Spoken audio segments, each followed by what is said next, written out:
you most likely to get bitten by a vampire? A 19th century novel. Pinewood Studios. Very good answer. Outside your own house. Where on the body?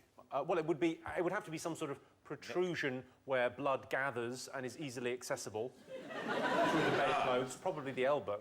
What about in a dark tunnel?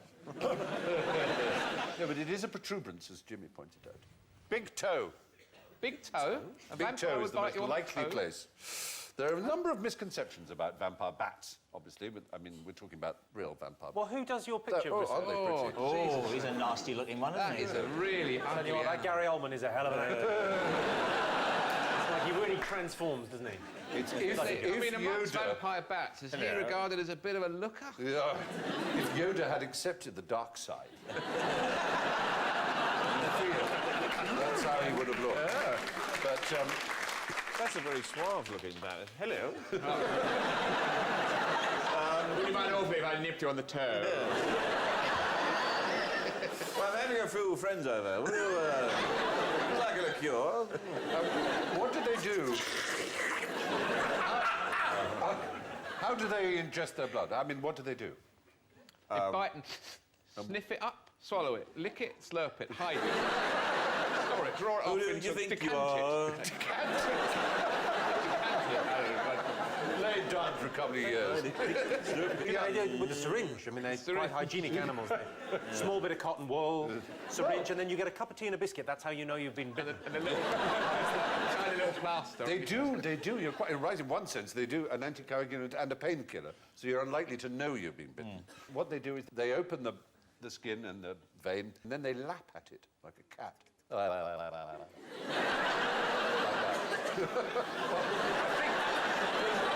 don't want to alarm anyone, but I think a love bomb may have gone off.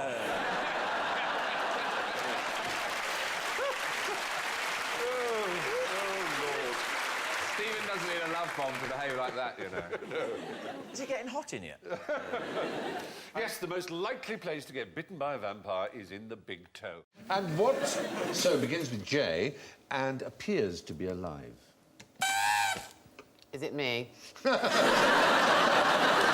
begin with J and are most magnificently, radiantly alive. He's on the turn. Lisa. James Blunt. Closer, I grant you. Yeah. Jeremy Clarkson. Oh!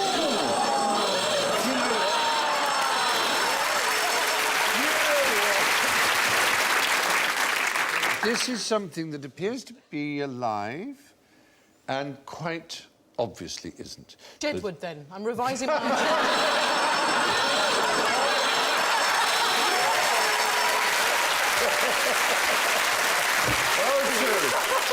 So much work Take care, to do. everyone. Yes, but in order to find out whether the brain is working, there's a machine that is used by doctors, an electroencephalograph, and you can tell whether a brain is alive by attaching it. And there is something that quite manifestly isn't alive, but if you attach that same machine to it, will give off the same signals as a brain. Is it jelly? Yes. Fucking hell.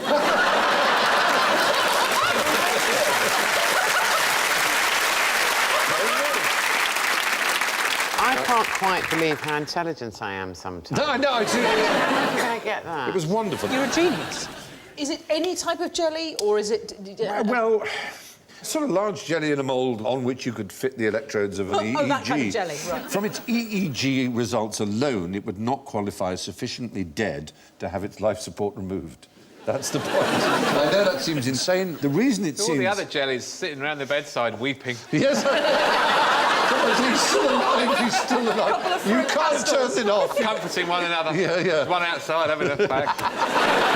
One wobble for yes, two wobbles for no. Neurologist Adrian Upton examined the electroencephalography of gelatin desserts, as he put it, to make a serious point about brain death. Because what happens is the jelly picks up extraneous electrical signals in the room from sources like respirators, IV drips, even ringing telephones. The implication is that a brain apparently generating similar signals may in fact be quite dead. On the other hand, it may well be quite alive. It isn't enough to use an EEG to tell whether someone's alive. That's the point. So Jelly is always wobbling just a little bit. It's always going to be wobbling a little bit. But it is rather extraordinary, isn't it? An amazing thought. At least I think it is. Lovely thought. It doesn't mean that EEGs are useless. They just have to be considered with other things to suggest whether or not someone is conscious or alive. Is that an excitable jelly just there that's suddenly flatlined? It's flatlined, yes. What happened, this is my question to you, what happened to 3/4 of the people accused of witchcraft in England? Drowned, burned, killed. We were much gentler than you might think. They were acquitted. Really? Yeah. Is that sending the wrong message to witches? We were apparently rather resistant to the idea of destroying witches in England, and unlike views espoused in so-called books, and I use the word book very loosely, like the Da Vinci Code. It is complete loose stool water. It is arse gravy of the worst kind. Anyway. He's a blues singer. Please welcome Loose Stool Water.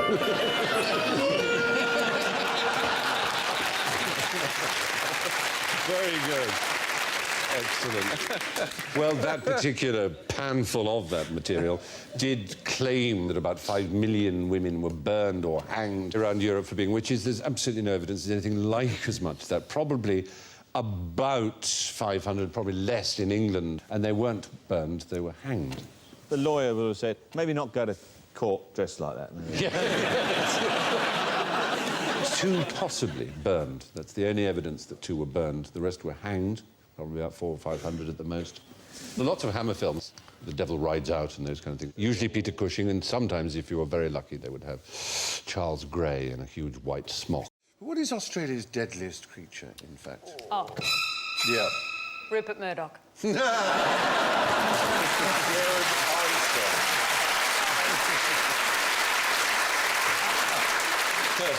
After Rupert Murdoch. So sorry about After the Rupert fact he Murdoch. came here. Yeah, excluding a member of the human race, which I'm not sure whether that does or not, but anyway... Is it the spiders, the funnel web, the red It's going to be something on the road, isn't it? It's the box jellyfish. No, it's not. That is a nasty creature. Is it people? Is it rabbits? Is it rabbits running in front of utes or some sort of... You're certainly right that most of the deaths caused by animals in Australia are caused on the road, but the animal that is most responsible... Crocodile? Is it man? The most deadly of all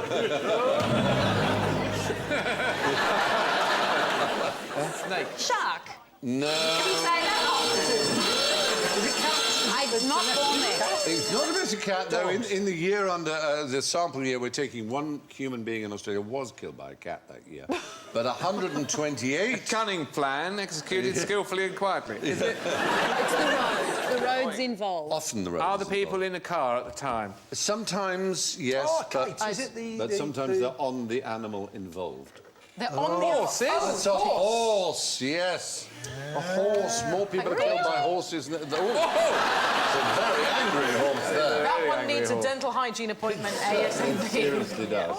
Yeah, because they fall off and break their neck, or indeed they cause car crashes and so on. And horses kill 3 times more than the ones you've mentioned. When we lived in Australia, my wife bought a horse and she's desperate to try and get me to ride, right? So she said, I bought this horse, it's really docile, you'll be fine. So I got... Well, no, there was actually... The problem was it was too docile. What happened was it ended up being studied by Melbourne University because it was one of the few horses that was... medically got narcolepsy. So I swear to God, it's one of the rare cases of a narcoleptic horse. So she buys this horse, and she said she couldn't work out why every time when she was grooming it, it would get heavier. Like that. And so she couldn't groom it because it would fall on her. So she says to me, "It's fine. The horse is narcoleptic. Get on it." And so I got on it in full motorbike gear because I wasn't taking any chances. I sat on this horse and it started to just...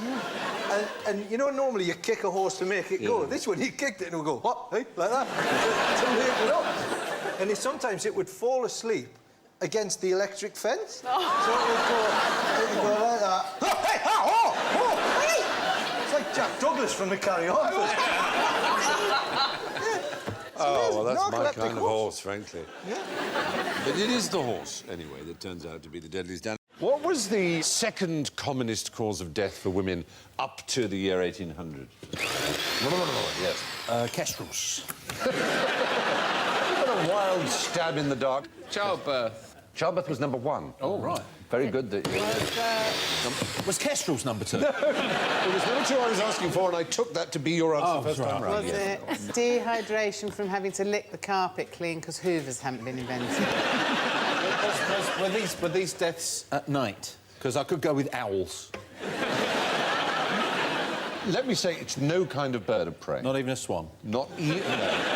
Swans flying at women really hard. What with stiff necks until they went through their bodies like a javelin. No. It's a nice Women lying all over the British countryside with I swans. know. Riding accidents. No? No. Was it horse riding accidents? No, that's, if I may say so, a great deal more intelligent, and I don't mean that in a patronising Beaten way. to pulp by the husband. Oh, hello. No, domestic violence was not it. It was Beaten to a domestic. pulp by their sons. That would still be domestic violence. Falling down the it- stairs. Being ducked It was as a witch trying to do and something. drowning. It was engaged in a domestic Cooking. activity. Cooking is the right answer, yes. Death by cooking. Yeah, largely because their dresses would catch fire. I don't know why that's funny. It is. The second most common cause of death. After childbirth, amongst What happened to you? Set light to herself. I bet a lot of their husbands came in and went, blimey, that's a big roasty. What would you use this for? I have a picture of them here. Oh, Frighten the children. It's a German Put a invention. torch behind it, and then you creep up into their bedroom at night when they're asleep. You move it very slowly across the room. It's a thing that is used in the lavatory, in the Air WC. freshener? No, it's a habit. It's for men to do something when they go to the lavatory. It's to encourage them. The seat.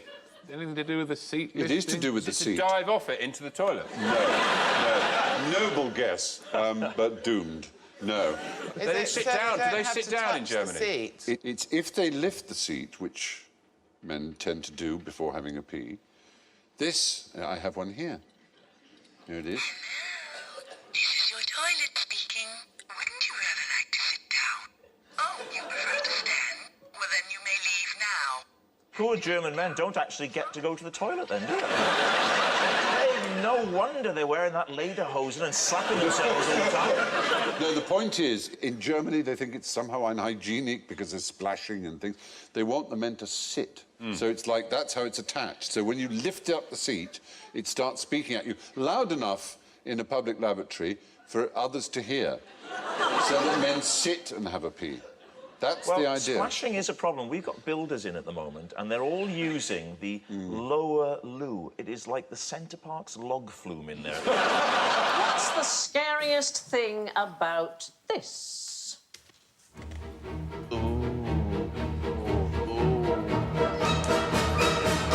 Isn't that incredible? What is the most scary thing about it? The teeth.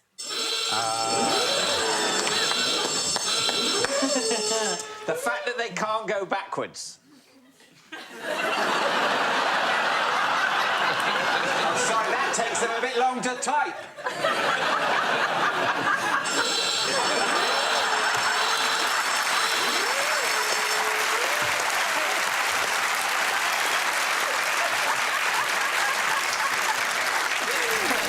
What's scary is subjective, really, isn't What it? is the scariest? Well, our perception of sharks is apparently shaped by footage in nature documentaries, which tends to be accompanied by ominous music. So the thing that really scares you in it is ominous music. So they did a study at the University of California, and they showed 3 clips of sharks to participants. So the one we've just seen with the ominous music. Here's one with silence. Hello, my friend.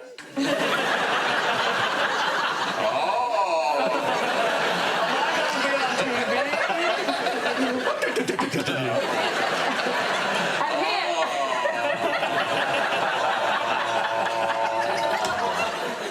Have a look at this.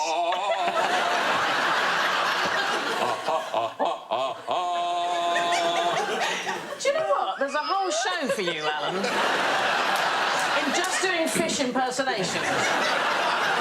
We had the trout faking her orgasm last series. We've done that.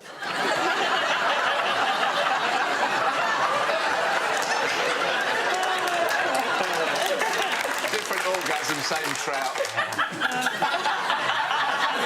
Can you do shark, who then has an orgasm? Can you combine?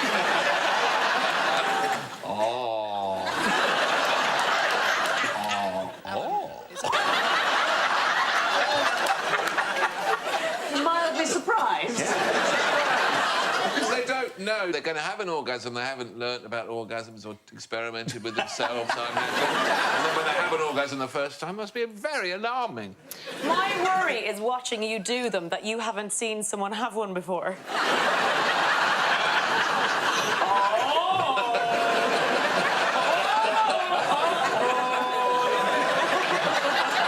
When they do it for the second or the third time, then they're much more...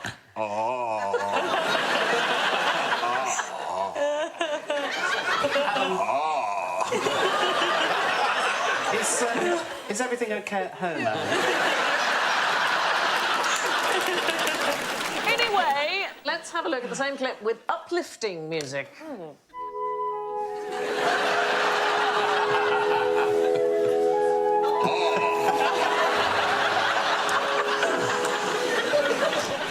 But here's the thing, they aren't actually that dangerous, and the thought is that the ominous nature of documentaries leads the public to have a distrust of sharks, and that in turn harms their conservation funding. The truth is, sharks kill worldwide about 6 people a year, and the same number are killed by livestock in Britain alone. So a cow more likely to do you in than a shark.